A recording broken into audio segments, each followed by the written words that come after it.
Ancient siege warfare. Strategies that changed battles. Ever wonder how ancient armies cracked open seemingly impenetrable fortresses? From ingenious siege towers to deadly Greek fire, the art of siege warfare was a fascinating dance of innovation and destruction. Ready to discover how starvation, psychology, and some seriously clever engineering changed the fate of empires? Let's storm the gates of history together. Here's a dark truth about siege warfare. Sometimes the deadliest weapon wasn't a catapult or battering ram, but good old-fashioned psychological warfare. Think about it. You're trapped inside your city walls, watching as the enemy army builds their camp outside. Days turn into weeks, and your food supplies start running low. The besieging army would often parade their strength, build massive siege works, or launch the heads of fallen defenders over the walls, all to break the defenders' spirit. And hunger. That was a commander's best friend. A well-stocked city could hold out for months, even years, but watching your children go hungry, that's when even the bravest defenders started thinking about surrender. The Byzantines were masters at this game, often negotiating while flexing their military muscle, giving defenders a choice: surrender now and live, or face the consequences. Pretty clever, right? And way cheaper than building expensive siege engines. Now let's talk about one of the most impressive pieces of ancient military tech, the siege tower. Picture this: a massive wooden structure, often taller than the city walls themselves, rolling towards the defenses on huge wheels. These weren't just big boxes, though. They were sophisticated assault vehicles that would make modern engineers proud. The towers were covered in water-soaked animal hides to prevent fire arrows from burning them down, and they had multiple levels filled with archers and soldiers. But here's the really clever part. The top level usually featured a drawbridge that would drop right onto the enemy walls. Imagine being a defender and watching this enormous fortress on wheels creeping closer and closer. Some of these towers were absolutely massive. The Greeks built one called Helepolis that was 130 feet tall and needed 3,400 men just to push it. Talk about bringing the fight right to your doorstep. These mobile fortresses were game changers in siege warfare, turning what used to be impossible walls into climbable challenges. Now, let me tell you about one of the most incredible showdowns in siege warfare history, when the brilliant mind of Archimedes took on the mighty Roman army at Syracuse. Picture this. It's 214 BCE, and Rome sends a massive invasion force to capture the wealthy city of Syracuse in Sicily. But they didn't count on facing a 75-year-old mathematical genius with a knack for building terrifying war machines. Archimedes turned the city's defenses into something straight out of a Roman soldier's nightmare. He created massive cranes called iron hands that could lift entire Roman ships out of the water, shake them like rag dolls, and drop them back into the sea. But wait, it gets better. He also designed special scorpions, ancient crossbows, that could fire through Roman armor like it was paper. And according to legend, he even used giant mirrors to focus sunlight and set enemy ships on fire.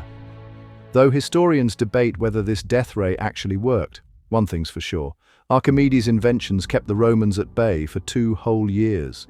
Pretty impressive for a mathematician, wouldn't you say? Now, let's dig into one of the most nerve-wracking aspects of siege warfare, the hidden battle happening right under everyone's feet. Imagine being a defender and knowing that somewhere beneath your walls, enemy sappers are digging tunnels to make your fortifications collapse. Talk about sleepless nights.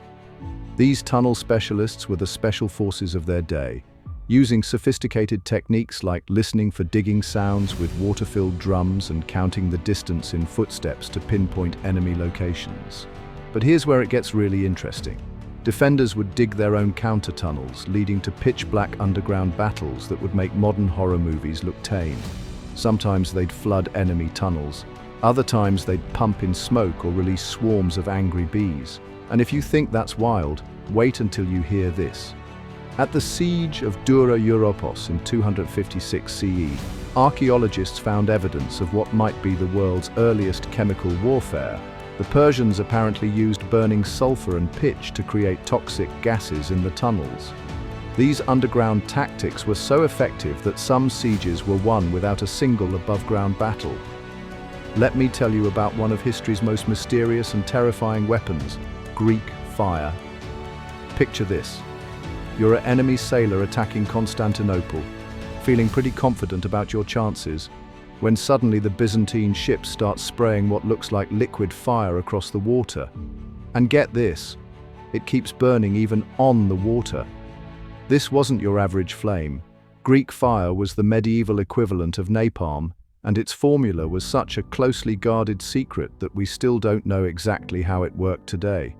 The Byzantines would shoot this stuff through giant bronze tubes called siphons, mounted on their ships like ancient flamethrowers. They even had handheld versions for their soldiers. Talk about bringing the heat. This wonder weapon saved Constantinople multiple times, especially during the first Arab siege in 674 CE. Just imagine being an enemy soldier watching your supposedly unstoppable fleet going up in flames that water couldn't extinguish.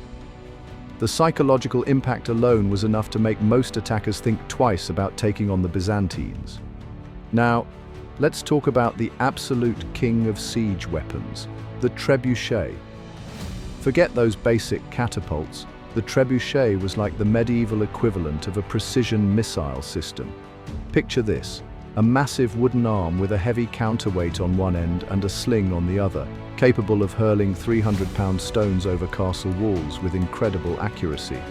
What made it so special? Well, unlike the torsion-powered catapults before it, the Trebuchet used good old-fashioned gravity and mechanical advantage. That counterweight, sometimes weighing up to 10 tons, would drop down, whipping the arm around and launching projectiles farther and harder than anything else in the medieval arsenal. And they didn't just throw rocks. Creative commanders would launch everything from dead horses to beehives, and even messages tied to stones saying "surrender or else." The biggest trebuchets could smash through walls that earlier siege weapons couldn't even dent. Talk about a medieval game changer.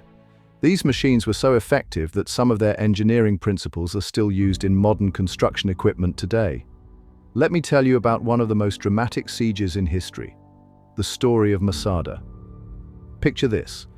It's 73 CE, and high up on a plateau in the Judean desert stands a seemingly impregnable fortress where 960 Jewish rebels are making their last stand against the mighty Roman Empire. The Romans, led by Flavius Silva, weren't about to let this challenge go unanswered. They built a massive circumvallation wall around the entire mountain and constructed a gigantic ramp using thousands of tons of stones and packed earth. But here's the truly incredible part. When the Romans finally breached the walls, they found something that would be remembered for centuries. Rather than surrender and face slavery, the defenders had chosen a different fate. According to the ancient historian Josephus, they drew lots and chose 10 men to carry out a mass suicide, leaving only their food supplies intact to show they hadn't been starved out. The Romans found just 2 women and 5 children alive to tell the tale. Talk about a powerful statement of defiance. Ever wondered what made some ancient cities seemingly impossible to crack? Let's dive into the brilliant minds of ancient engineers who turned their cities into defensive masterpieces. Take Constantinople, for example. Those engineers weren't messing around when they built its famous triple walls. Each wall was taller than the one in front of it, creating this deadly shooting gallery for defenders. And check this out. They built these walls with special limestone that actually got stronger when hit by projectiles. Pretty clever, right? But it wasn't just about walls. Cities like Rhodes had these intricate systems of ditches and killing zones that would turn any attacker's advance into a deadly obstacle course. And here's a cool trick they used. They'd build walls at specific angles so that any rocks thrown by siege engines would bounce off instead of smashing through. Even the gates were engineering marvels, with twisted entrances forcing attackers to expose their unshielded right sides to defend a fire. These weren't just fortifications. They were works of defensive art. Here's a grim but fascinating part of siege warfare that most people don't talk about: using disease as a weapon. You know how today we're all experts on how diseases spread? Well, ancient commanders knew a thing or two about that as well. They'd sometimes catapult diseased corpses over city walls, basically turning their siege engines into giant germ launchers. During the siege of Kaffa in 1346, the Mongols actually hurled plague victims into the city, which some historians think helped kick off the Black Death in Europe. But it wasn't just about throwing infected bodies. The siege itself created perfect conditions for diseases to spread. Imagine thousands of people crammed behind city walls with limited clean water and rotting garbage piling up. Even if the attackers didn't win through force, diseases like dysentery and typhus would often do the job for them. Talk about fighting dirty. This biological warfare was so effective that many cities surrendered just at the threat of having corpses thrown over their walls. And there you have it, the incredible world of ancient siege warfare, where brains often beat brawn and innovation changed the course of history. If you enjoyed storming these ancient walls with me, don't forget to hit that like button and subscribe for more historical adventures. Share this video with your history-loving friends, they'll thank you for it. See you in the next siege.